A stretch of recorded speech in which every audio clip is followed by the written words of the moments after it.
Pronto. Então, galera, uma vez que o elétron ele se comporta como onda e partícula ao mesmo tempo, é necessário a presença de uma equação matemática que consiga descrever esse comportamento. E a equação matemática que descreve isso é essa equaçãozinha aqui, que é chamada equação de Schrödinger. Certo? Então, a equação de Schrödinger ela vai ter três termos.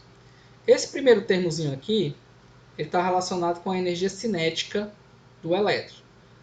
O segundo termo aqui está relacionado com a energia potencial. E esse terceiro termo, se você somar a energia cinética com a energia potencial, você vai ter energia total. O diferencial dele é porque o Schrödinger ele começa a abordar o elétron como sendo uma corda vibrante, uma onda estacionária. O que é uma onda estacionária, professor?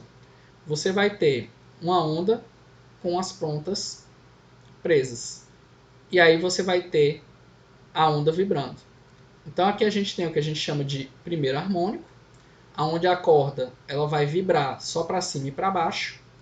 Aqui a gente tem o que a gente chama, isso aqui a gente chama de primeiro harmônico, nível de energia igual a 1, certo?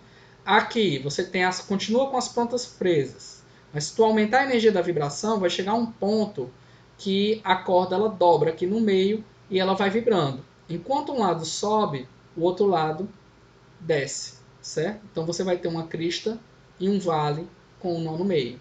Isso aqui é o nível de energia igual a 2. E à medida que você vai aumentando a energia, o que vai acontecendo? Vai aumentando o número de nós, consequentemente, o número de cristas ou vale.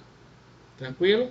Então, esse diagrama aqui ele representa como se fosse um nível de energia em função dessa corda vibrante. Aqui é o nível fundamental, onde você só tem uma crista. Aqui é o segundo nível de energia, o N igual a 2, certo? Onde você tem um vale e uma crista. Aumentou o nível de energia, você vai ter agora dois vales e duas cristas e um vale no meio. E aqui você vai ter o N igual a 4, onde você tem dois vales e duas cristas. Tranquilo? Então, as funções que elas podem ser descritas pela equação de Schrödinger, elas são chamadas de funções de onda. Cada elétron vai ter sua função de onda, certo? Então, uma coisa que é importante é que essa equação ela tem um nomezinho chamado de orbital. Então, cuidado com o que os livros de química geral falam, porque orbital é uma equação matemática, é chamado de função de onda. Então, isso aqui, por exemplo, cada orbital tem 3 termos. Então, se você multiplicar esses 3 termos, você vai ter o orbital completo, chamado a função de onda daquele determinado elétron. Cada elétron tem uma função de onda específica para ele. Certo? O problema da equação de Schrödinger e dessas funções de onda é porque elas têm números imaginários. Certo? Vocês devem ter visto isso no ensino médio. Número imaginário são números complexos, onde você tem aquele raiz de -1. Fisicamente, números complexos não têm sentido, certo? Então, era necessário trazer um sentido físico para essas equações matemáticas. E esse sentido físico, ele veio com um cientista chamado de Max Born, certo?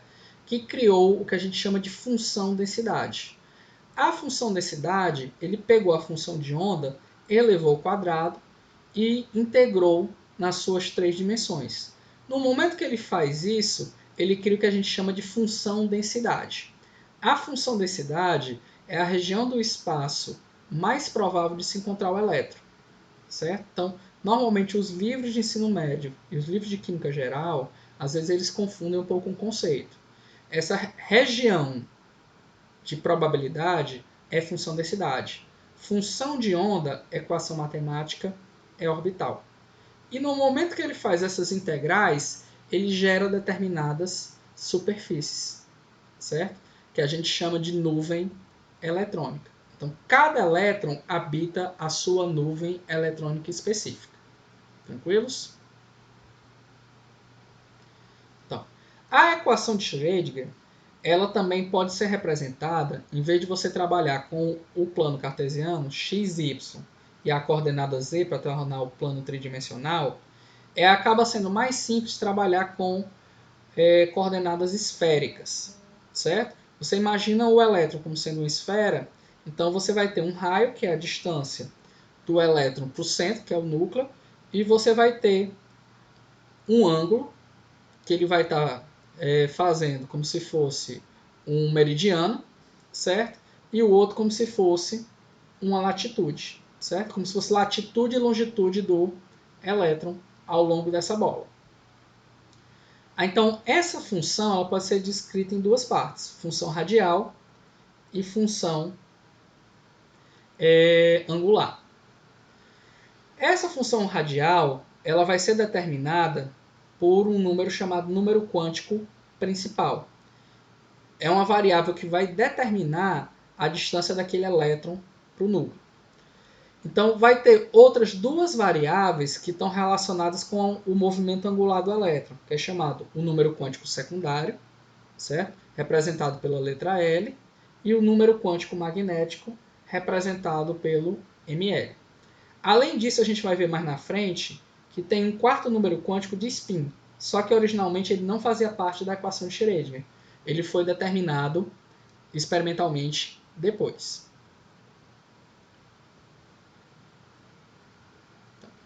O número quântico principal ele já tinha sido introduzido pelo Bohr, certo? Ele está relacionado com a energia potencial de atração do elétron pelo núcleo, certo? Então, ele vai pertencer a um conjunto de números inteiros, começando a partir de 1 e pode crescer infinitamente.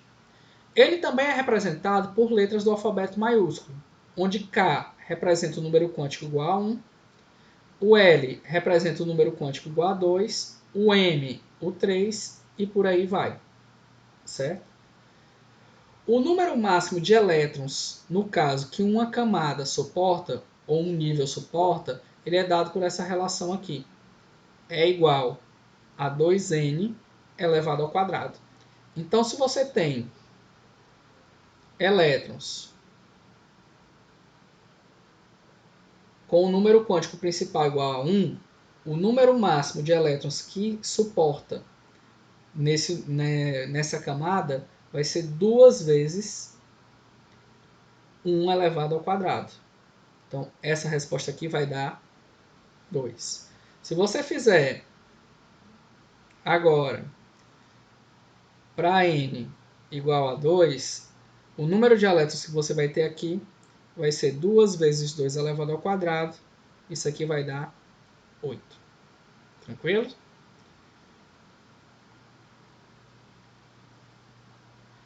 O número quântico principal ele vai estar relacionado com a distância do elétron ao núcleo. Então, esse gráfico aqui ele é chamado de função de densidade, certo? Então, o que significa ele? Aqui vai ser a distância do núcleo a uma determinada região do espaço e aqui é a probabilidade de você encontrar o elétron. Então, o que vai acontecer? No caso, o elétron pertencente a um S, ele vai estar aproximadamente, certo? Se tivesse reto, no raio de Bohr, que é 0,529 angstrom. Porque toda vez que você cria uma teoria, o que acontece? Essa teoria ela tem que casar bem com as teorias anteriores, pelo menos com a parte que dava certo. Certo? Então, se você ficar um pouco antes de 0,529 angstrom, tem probabilidade de encontrar o elétron? Tem. Só que ela vai diminuindo. Certo? Quando chegar aqui perto de zero, ela vai ser nula. Por quê? Porque o elétron não pode estar no núcleo. Se você se afastar do 0,529, o que vai acontecer? Ela vai diminuindo também, mas também não é zero, certo? Imagina como se fosse uma bola de encher, certo? Ali é uma bola de futebol. Você tem uma bola de futebol, o elétron está lá dentro, certo? Tem uma região que é mais provável. Essa região aqui é como se fosse o plástico da bola, certo? Então ele não pode estar nem no plástico nem fora.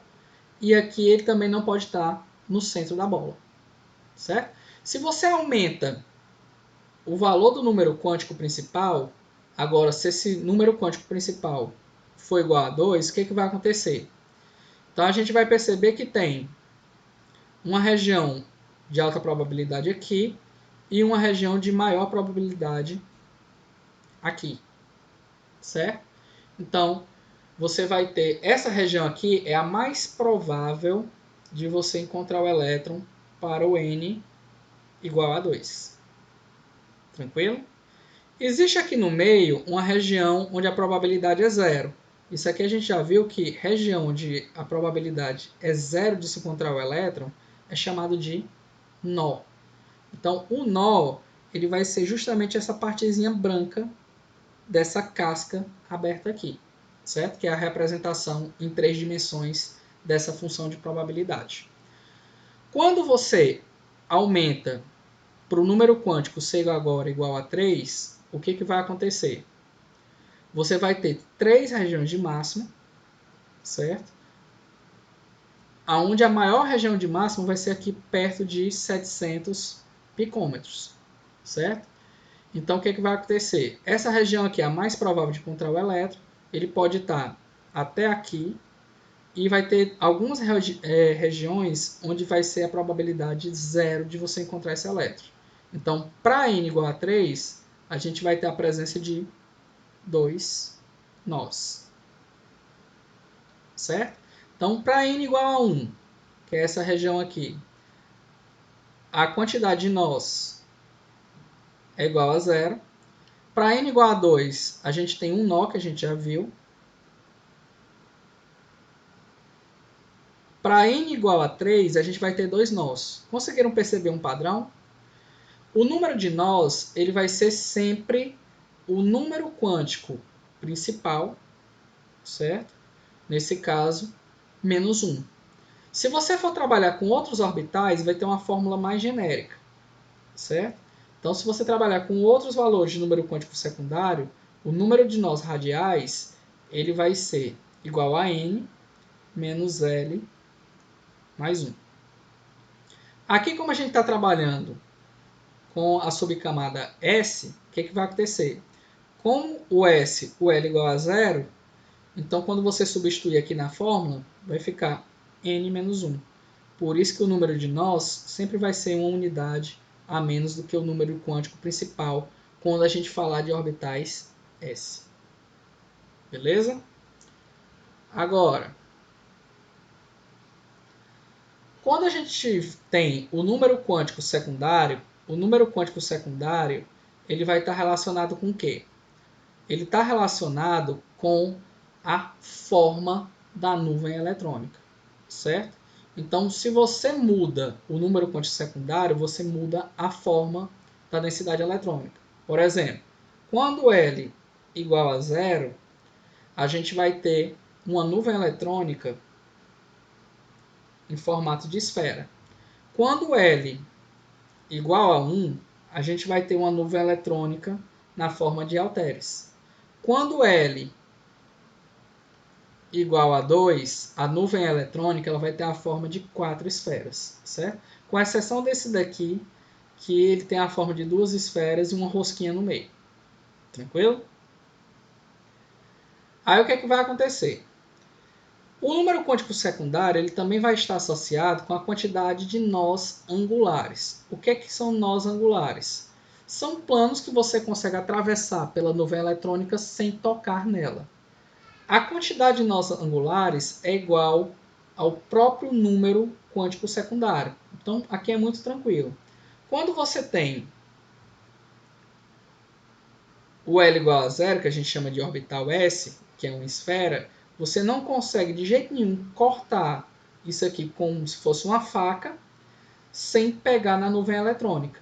Então, a gente diz que ele não tem nenhum nó angular. Já quando você trabalha com os halteres, o que vai acontecer?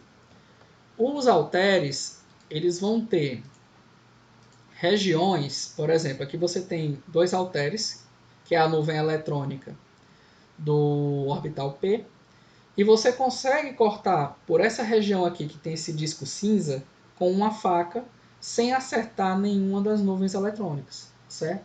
Então isso aqui a gente chama de plano nodal. É um plano onde não tem a presença de elétrons.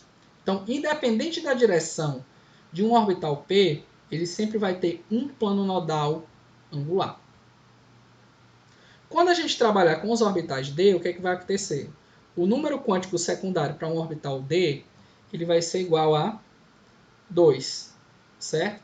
Então, se ele é igual a 2, ele vai ter o quê? 2 planos nodais. Se você olhar aqui, a gente tem quantas bolinhas? Tem 4. Então, a gente consegue passar a faca nesse sentido, certo? Para baixo. Vai separar esse azul e esse laranja do laranja de trás e o azul de trás, sem tocar neles. E tem um segundo plano aqui, certo? Que é justamente você consegue passar esse plano sem encostar nas duas nuvens de trás e nas duas nuvens da frente. Beleza? Com relação ao número quântico secundário, assim como o primário, ele também tem equivalência por letras, certo? Então, um valor 0 para o número quântico secundário, ele equivale à letra S minúscula. O valor 1 para o número quântico secundário equivale à letra P. O 2 equivale à letra D. O 3 equivale à letra F, certo? Devido a 4 palavras em inglês: Sharp, Principal, Diffuse e Fundamental, certo? A partir do 4, aí vai seguir a ordem alfabética. Do F já vai para o G, H e por aí vai, certo? Então, o que é que acontece? O número quântico secundário, ele sempre vai começar em 0, certo? Ele tem uma restrição. Ele vai em 0 até n-1, ou seja, ele não pode jamais se igualar ao número quântico principal, certo? Então, por quê? O número quântico principal ele está relacionado com energia potencial. O número quântico secundário ele está associado com energia cinética. Então, imagina o núcleo, certo? E que o elétron ele esteja em movimento circular em torno do núcleo. Então, você vai ter uma energia potencial que atrai o elétron para o núcleo, certo? Usando uma interpretação clássica. E uma energia cinética relacionada ao movimento do elétron em torno do núcleo. Então, o que é que acontece? Se a energia cinética ela for maior do que a energia potencial, imagine como se fosse uma corda, você girando uma caneta amarrada numa corda. Então, provavelmente, o que aconteceria? A caneta se soltaria da corda e sairia, ou seja, o elétron não poderia ficar dentro do átomo. Então, isso é uma analogia por que o número quântico secundário ele tem que ser menor do que o principal. Então, vamos lá. Se ele não pode ser igual, certo? O que vai acontecer? Ele sempre tem que ser uma unidade menor. Vamos ignorar esse zero aqui que foi erro de digitação. Então, quando o número quântico principal for igual a 1, o que vai acontecer? Quais são os valores possíveis para o L? 0, certo? Quando o número quântico principal for 2, ele pode ser 0 também, certo? E pode ser 1. 2 ele pode ser? Não, porque ele se igualaria com o número quântico principal. Quando o número quântico principal é igual a 3, o secundário pode assumir o valor de 0, 1 e 2. E por aí vai. Quando você combina esses dois números quânticos, o principal e o secundário, você gera o que a gente chama de subcamada. Certo? Então, se você pegar o número quântico principal, 1, certo? E o número quântico secundário, 0, você vai ter uma subcamada. Qual é o problema? Se você combinar dois números, a impressão que isso aqui tem é que seja 10. Então, para diferenciar, o número quântico principal a gente vai representar pelo número mesmo, e o número quântico secundário a gente vai representar pela letra. Certo? Então, quais são as subcamadas presentes no primeiro nível de energia? Vai ser o 1s.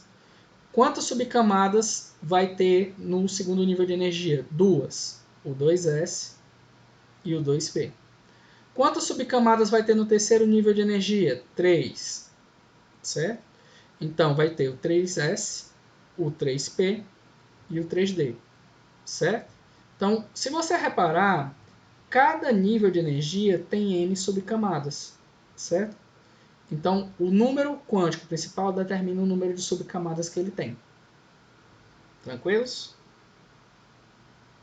Alguma dúvida? O número quântico magnético é o terceiro número quântico. Ele vai definir a orientação espacial da nuvem eletrônica, certo? Então, a quantidade de orbitais, certo, possíveis vai ser sempre 2L mais 1, certo? Sempre quantidade de números ímpares. Aonde esses números permitidos, eles vão variar desde menos o valor do número quântico secundário até mais o valor desse número quântico secundário. Então, se você tem um número quântico secundário igual a 0, então o ml só pode assumir o valor de menos 0 até mais 0. Só que menos 0 e mais 0 é 0. Quando L é igual a 1, ele pode variar de menos 1 até mais 1, certo? Não tem tanto problema a ordem que você escreve, se é do positivo para o negativo, nem do negativo para o positivo. Eu, particularmente, prefiro escrever do positivo para o negativo.